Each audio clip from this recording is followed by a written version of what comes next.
Magandang araw!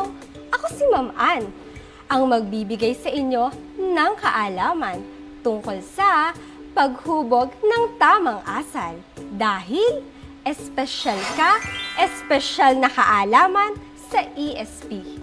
Excited na ba kayo? Halina't sabay-sabay tayong matuto. Ihanda na ang isipan para sa bagong kaalaman at ang puso sa ngalan ng kabutihan.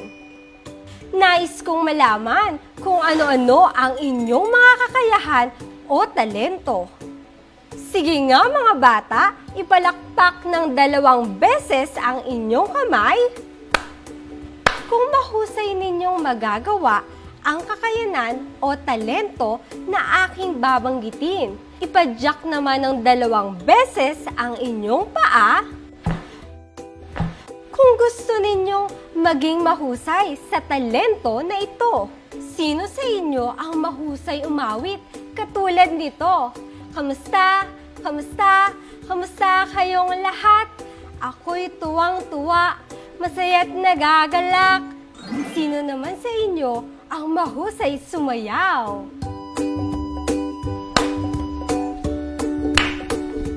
At sino naman sa inyo ang sanay gumuhit kagaya nito? Tada! Kung ikaw ay pumalakpak ng ilang beses, handang-handa ka na nga sa ating aralin. Pero huwag kang malungkot kung may mga kakayahan na hindi mo pag-aanong nagagawa dahil tuturuan kita na mahasa ang mga ito. Ang ating aralin sa araw na ito ay tungkol sa kakayahan ko, pag-iyayamanin ko. Ang bawat tao ay may kanya-kanyang kakayahan o talento. Iba't ibang paraan kung paano natin nakuha ang mga talento na ito. Ang ilan sa ating mga talento ay namana natin mula sa ating mga kamag-anak. Maaaring ito ay namana natin kay lolo, kay lola, kay tatay, daddy o papa, kay nanay, mommy o mama, o kaya sa ating mga kapatid. Ang ilan naman sa ating mga talento ay bunga ng pag-iensayo at pagsusumikap na matutuhan ito.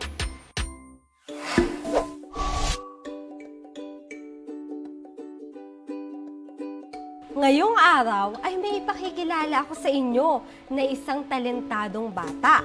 Ang pangalan niya ay Juan. Alam niyo ba na si Juan ay mahilig tumula? Kapag nagsimula siyang tumula, tiyak na ikaw ay hahanga. Maganda ang aking paggalaw. Magaling akong sumayaw. Mahusay akong gumuhit. Magagandang lugar ay aking mapapalapit. Nasa tono kong tinig, ang iyong puso ay mapapapintig. Malakas kong pangangatawan, mananalo sa palakasan. Madamdamin kong pagsusulat, isip mo ay pagaganahin. Malinaw kong pagbigkas, ako ay mauunawaan ng wagas.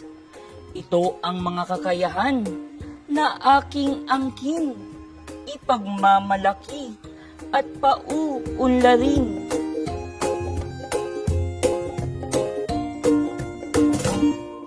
Nagustuhan niyo ba ang tula ni Juan? Sige nga, ating isa-isahin ang mga kakayahan o ang mga talento na nabanggit ni Juan.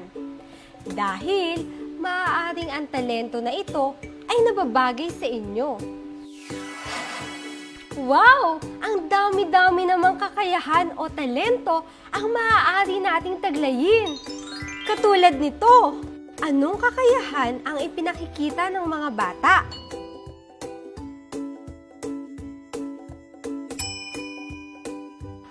Kung ang sagot nyo ay kakayahan ng pagsayaw, tama! Ito naman, anong kakayahan ang ipinakikita ng bata?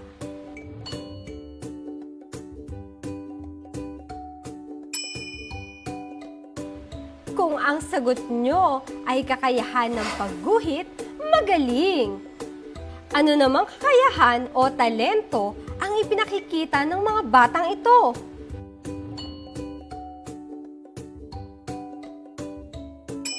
Kung ang sagot nyo ay talento ng pagkanta, tama! Ito, anong kakayahan ang ipinakikita ng mga bata?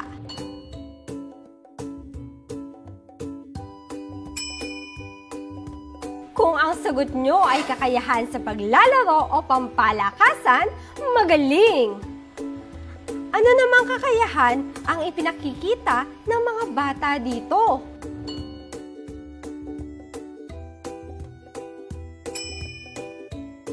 Kung ang inyong sagot ay kahusayan sa pagsusulat, tama!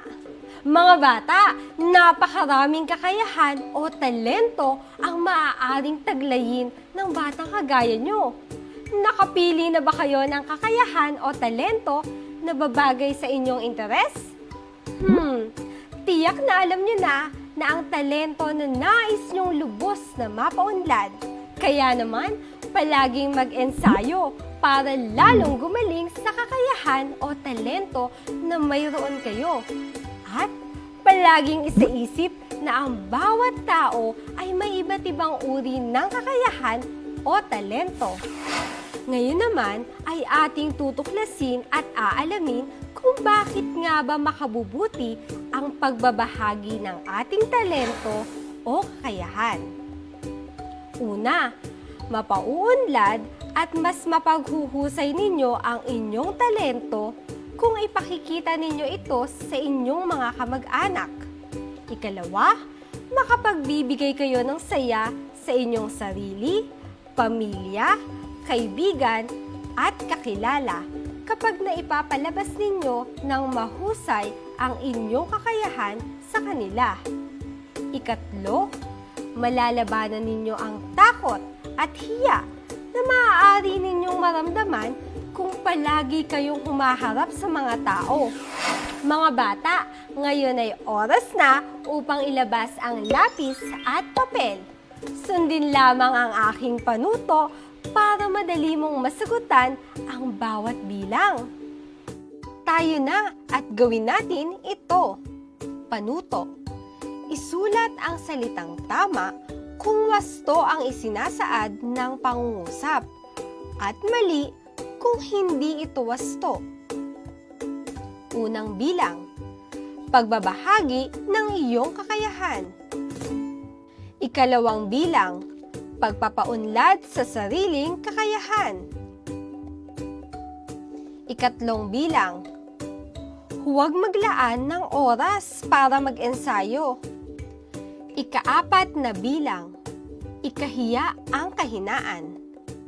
Ikalimang bilang, gamitin ang sariling kakayahan upang makapagpasaya ng iba. Tara, sagutan na natin ang mga katanungan. Sa unang bilang, pagbabahagi ng iyong kakayahan.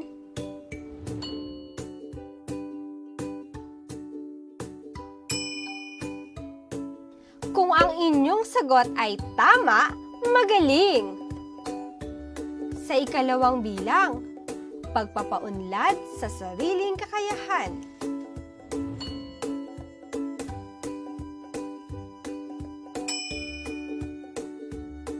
Kung ang inyong sagot ay tama, mahusay!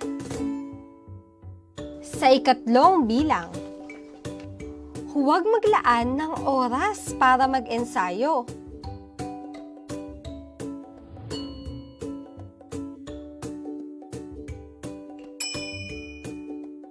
Kung ang inyong sagot ay mali, tumpak! Ikaapat na bilang, ikahiya ang kahinaan.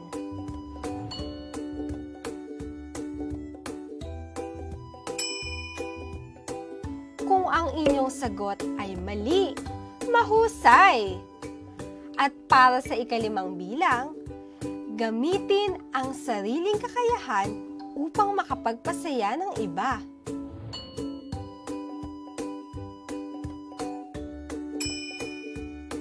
Ilang tamang sagot ang nakuha ninyo?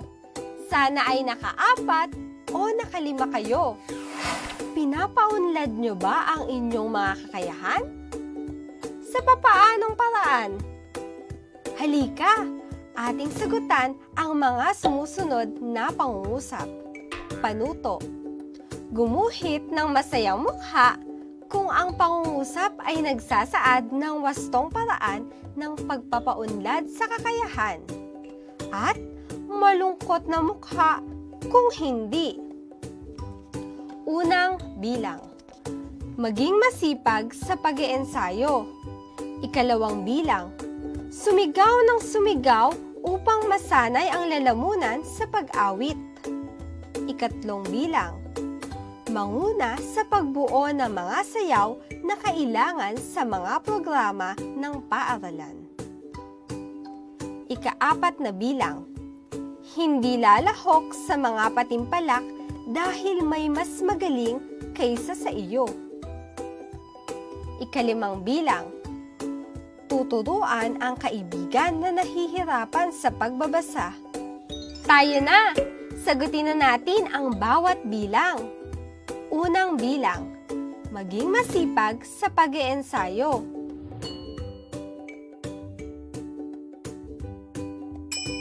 Kung ang inyong iginuhit ay masayang mukha, tumpak! Ikalawang bilang. Sumigaw ng sumigaw upang masanay ang lalamunan sa pag-awit.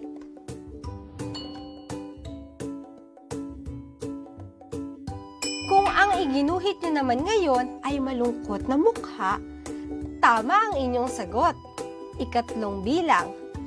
Manguna sa pagbuo ng mga sayaw na kailangan sa mga programa ng paaralan.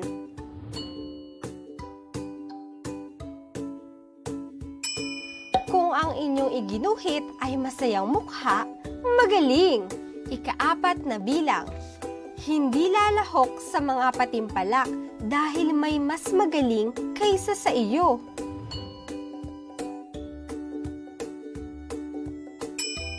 Kung ang inyong iginuhit ay malungkot na mukha, mahusay! Ikalimang bilang. Tuturuan ang kaibigan na nahihirapan sa pagbabasa.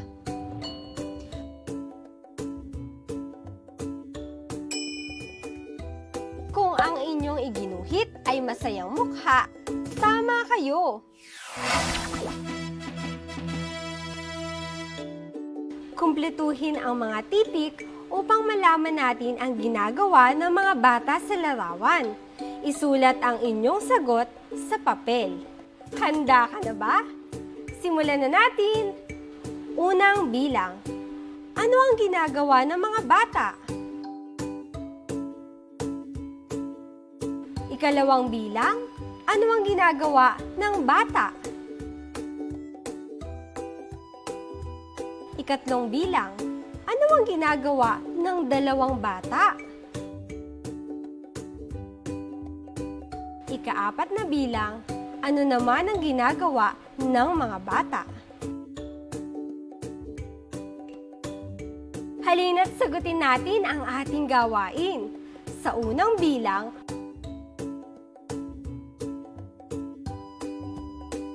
kung ang sagot mo ay umaawit, tama ang iyong sagot. Sa ikalawang bilang,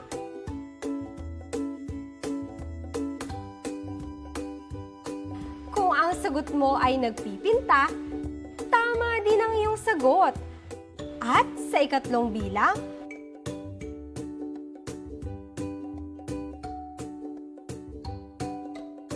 kung ang sagot mo ay sumasayaw, tama! At sa ikaapat na bilang,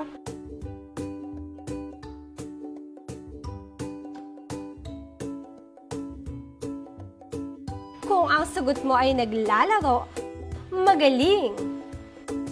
Kumusta? Ilang tamang sagot ang nakuha ninyo? Sana ay nakatatlo o nakaapat kayo.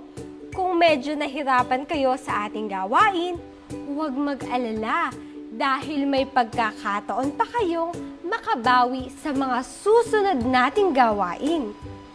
Masaya ba kayong malaman na napakaraming kakayahan o talento ang maaari palang taglayin ng mga batang kagaya ninyo? Kaya naman ngayon pa lang ay simulan na nating mag-ensayo para lalo tayong gumaling sa kakayahan o talento na ating tinataglay. Mga bata, ating natutuhan na ang bawat kakayahan ng isang individual ay kaloob ng poong may kapal. Maaaring namana natin sa ating mga magulang o kaya naman ay ating inaral upang higit na matutunan. Basta't lagi nating tatandaan na ang bawat tao ay mayroong kanya-kanyang talento o kanya-kanyang kakayahan. Huwag tayong matakot na paunlarin ang bawat talento na ating tinataglay. Ipakita natin ito sa ating pamilya o sa ating mga kaibigan. Dahil ang bawat talento na mayroon ka ay bigay ng Diyos na dapat pagyamanin. Para sa inyong takdang aralin, sagutan ang gawaing ito. Dito na nagtatapos ang ating aralin ngayong araw. Inaasahan ko na sasamahan ninyo ulit ako para sa isang makabagong kaalaman tungkol sa ating sarili. Muli, ako si Ma'am Ann na nagpapaalala na ang aralin sa edukasyon sa pagpapakatao ay makatutulong upang ikaw ay isang maging mabuting bata. Isang mabuting bata na may pagpapahalaga sa sarili, sa Diyos, sa kapwa, at sa komunidad. Magkita-kita ulit tayo bukas para sa espesyal na kaalaman sa ESP. Huwag ka magpapahuli sa mga bagong kaalaman dito lang sa DepEd TV. Hanggang sa muli nating pagkikita!